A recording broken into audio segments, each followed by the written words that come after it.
जय श्री कृष्णा। पवित्र कार्तिक महीने की कथा व महात्म 33वां अध्याय।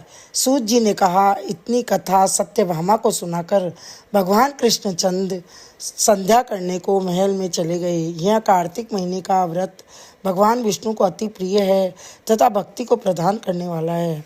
रात्रि जागरण, प्रातः काल स्नान, तुलसी वट, सिंचन, उद्यापन और दीपदान, यह 5 कर्म भगवान विष्णु को प्रसन्न करने वाले हैं, इसलिए इनका पालन अवश्य करना चाहिए।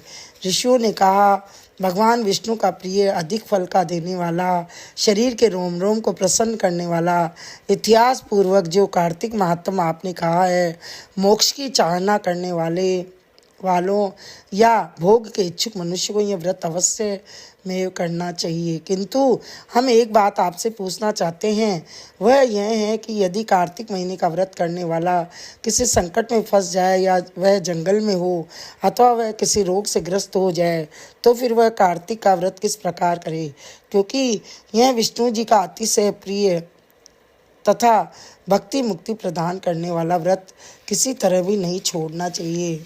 श्री सूत जी ने उत्तर दिया, यदि कार्तिक व्रती किसी संकट में फंस जाए तो वीरता के साथ शंकर जी तथा भगवान विष्णु के मंदिर में जाकर जागरण अवश्य करे। यदि शंकर जी का मंदिर या विष्णु जी का मंदिर पास में हो, उसमें जाकर रात्रि जागरण करे। अगर घना जंगल हो तो फिर पीपल के पेड़ के नीचे अथवा तुलसी के वन में जाकर जागरण करे।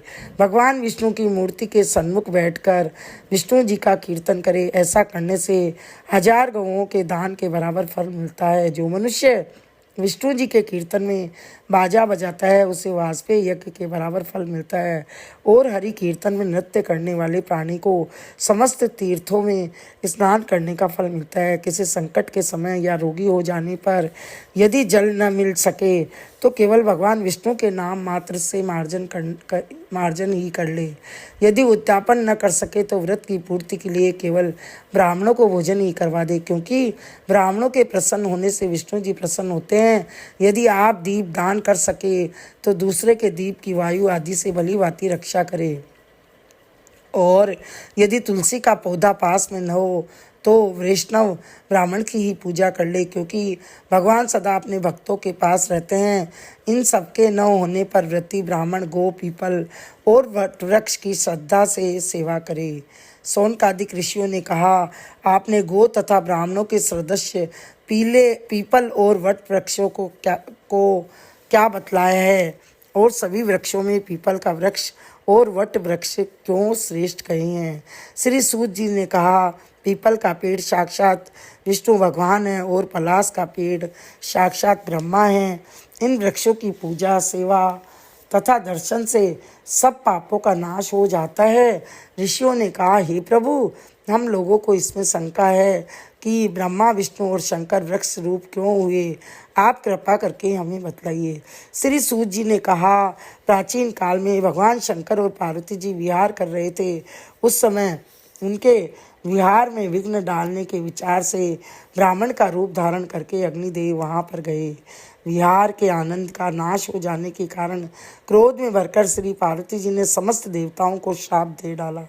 पार्वती जी ने कहा, हे देवताओं, विषय सुख तो कीट पतंगे भी जानते हैं, उसमें आप लोगों ने देवता होकर विघ्न डाला है, इसलिए आप सब लोग वृक्ष हो जाओ। सूत जी ने कहा, इस प्रकार क्रोधित पार्वती जी के शाप से सब देवता वृक्ष हो गए। इसी कारण भगवान विष्णु और शंकर जी दोनों पीपल और वट हो गए। इसी कारण भगवान विष्णु का शनिदेव के साथ योग होने के कारण केवल शनिवार को ही पीपल का स्पर्श करना चाहिए और किसी दिन नहीं। बोलिए राधा दामोदर भगवान की जय।